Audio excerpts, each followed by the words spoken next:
Howdy team, hope you're all good. A little bit of a lesson this morning for you on recruitment, because it's one of those things that people are probably one of the hardest parts of building a business. Getting the right people around you, getting the right people in the right seats. And I do believe that you should hire slow and fire fast. Now, there is a theory that you should hire fast and fire slow. But I think in terms of actually getting somebody to the desk that you want to work at, to support you as a PA, admin, advisor, you need to have a solid process of recruitment, onboarding, and initial training. During the course of the last 4 months, and tripling our team size in actual fact, not being able to do face-to-face training, and from my point of view, not having the right manager in place, caused a few issues in our recruitment within Active. And it was a case of dropping the ball. And a few disgruntled customers, a few fees had to be refunded, and every opportunity is a chance to improve. And I'm a firm believer in marginal gains. And I'm a firm believer in, actually, I like negative feedback.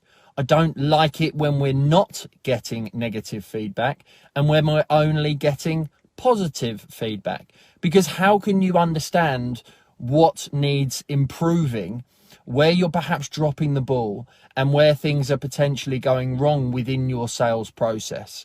Because every element of business growth, going from you to 2 to 3 to 4 to 8, for example, it's an opportunity. You have to review your process. You have to review your sales. You have to review your business model, your finances, your administration, the way in which the business works. And you have to be making sure that your clients are always taken care of. So when it comes to your recruitment, you need to make sure that, first of all, you put the right bum in the right seat. You need to make sure that you find the right person to do the job that you want them to do. Now, I've recruited many people over the years, from building a business for somebody else in 2005 through to the current day. And in the last few months, we've had to let a couple of people go from the team, even though we've probably recruited 3 times that number.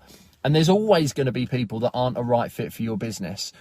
And even if you hire slow and have a good onboarding recruitment process, in the sense of you have a general first date with them where you find out whether you like them, whether you've got stuff in common, whether you want to take them on a second date, i.e. for a second interview.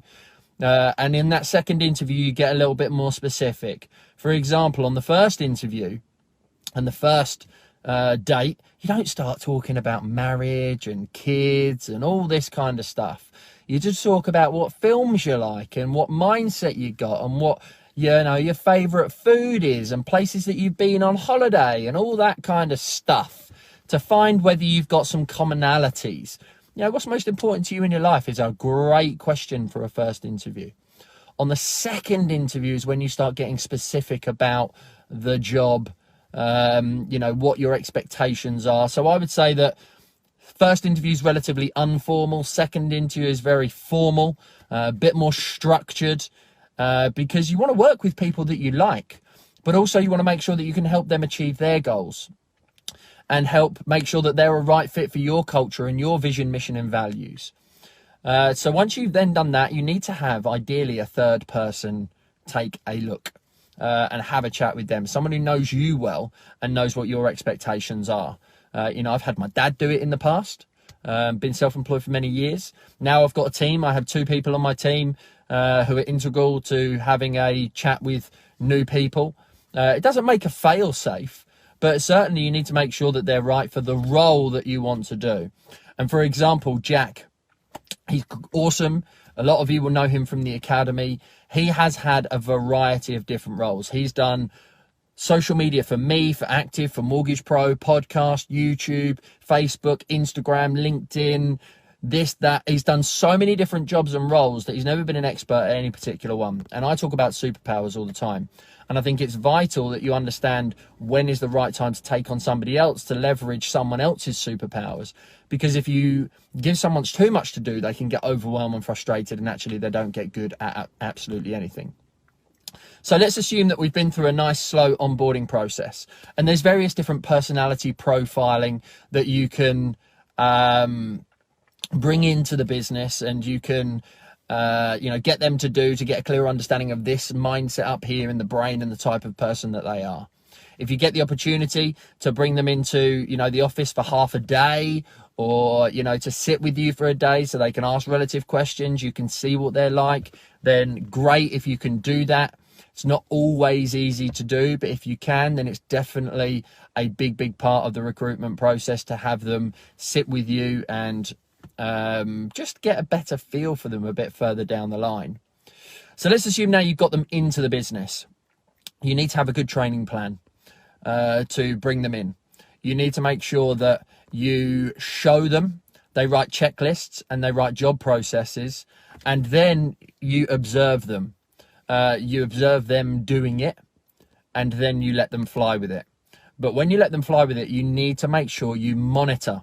And this was our mistake and what caused us so many issues. Took on probably 5 advisors, I think, maybe 4, maybe 6 actually. And then now we've gone down. No, because we took on 2 and then we replaced with 2. So I took on 5 advisors. We had to let 2 go, but then we brought 2 more in more recently, a month later after the other 2 had gone. And the biggest mistake that I made in bringing those in was the monitoring side of things. You show, you teach, you review, you get them to show you, which is always difficult from distance and over Zoom. But we now have a process in place that ensures that the monitoring is consistent. The monitoring on a daily basis. The leads are being monitored and observed. Cases before they are abandoned, i.e. in our system, NTU, not taken up, whatever it might well be, go to a manager in order to be able to do it. And this is where I think the biggest mistake often is for a lot of people. You get someone into the business, you show them how to do it. You go, there's a desk, there's a computer, and this is how you do your job, crack on, and leave them to their own devices. And that's where I'm not a particularly good manager, because that's my method. But I know my failings from building a business many times over the years. And that's why I have a full-time operations manager in place now who supports me, who loves that stuff that I don't necessarily enjoy. Love coaching and mentoring. Very much on the individual to take the action, provide the accountability. Whereas managing somebody on a day-to-day is what a business needs. Not necessarily micromanaging, but I would say from the moment that somebody steps into your business as a new employee, you have to micromanage. Because then over time, you can ensure that they're following the right process. They're having the right conversations. They're dealing with the system in the right possible way. No stone is being left unturned. And it's your business and your reputation that is actually at stake. So if you think that they're going to fly straight from the off, then you've got no chance. You need to allow at least 3 to 6 months of consistent monitoring, consistent training, consistent improvement, test, review, tweak, repeat. And making sure that the communication and the one-to-ones and yes, the feedback is very, very regular. It needs to be a two-way street. And often the problem that I find, particularly with a couple of my mentees that I'm working with, they've got the dreams, aspirations and wishes. They're generating a lot of leads. They bring a couple of advisors in. They show them how to do it once, and then they leave them to their own devices. They're not managers themselves, and therefore they're not managing the leads. They're not managing the people at the desk. They're not managing the sales and the process. And they wonder why they're not getting conversions. They wonder why they're burning money on leads. They wonder why the advisors aren't converting and putting a great deal of money in the bank. And this is the problem. What gets measured what gets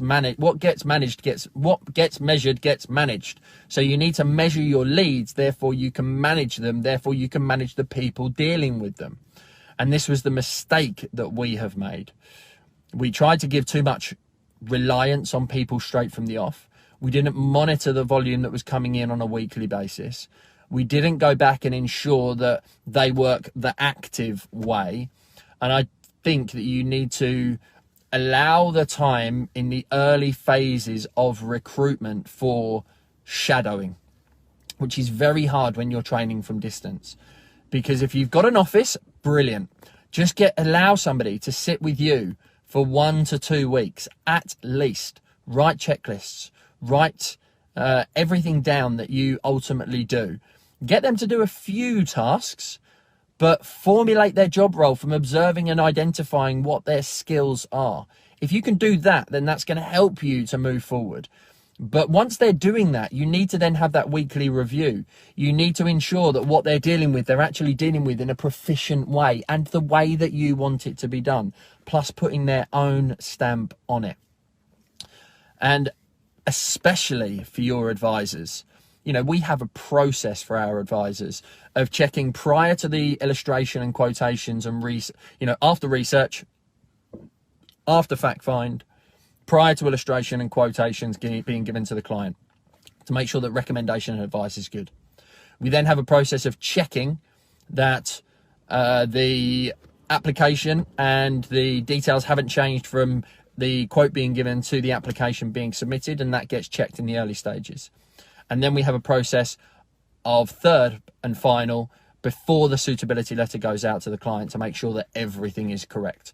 And then check by our outsourced compliance firm right at the very end to ensure that the story all the way through is correct. So we actually monitor our advisors at 4 stages. However, that's only of the successful ones that are receiving quotes. What of all the new leads that are coming into the business? That's where your money can be won or lost. That's where you can make sure that your business is able to thrive and not survive. If conversations aren't being had in the right possible way, if fees aren't being pitched in the right way, if clients aren't getting the answers to the questions that they possibly have early enough in the conversation, then they're going to be going off elsewhere. And that's where I do believe that as mortgage advisors, protection advisors, we are salespeople. Yes, we are advisors. Yes, we are consultants, but you have to sell somebody on your fee, your service, your process, your method of business, the way in which you're different to everybody else. And you have to make sure that you ensure that your team and your advisors do it in exactly the same way, but also that your administrators follow the same kind of guidelines and rules, and that you're monitoring the work that they're looking after. Because if you don't make sure that those things are in place, then you're going to struggle and you're going to get negative feedback like I got at the weekend. Now, the reason we had that is because we were left in the lurch by one of our advisors that we had to get rid of. He wasn't contacting clients at all for a long period of time, for almost a couple of weeks, 30 to 40. We've had to pick up the ball from that. Obviously, we couldn't keep him within the business, but had we have had the monitoring in place that I mentioned now straight from the outset, then we wouldn't have had that problem. Now, we're very fortunate in the fact that the other advisors that we had in place didn't cause us those issues.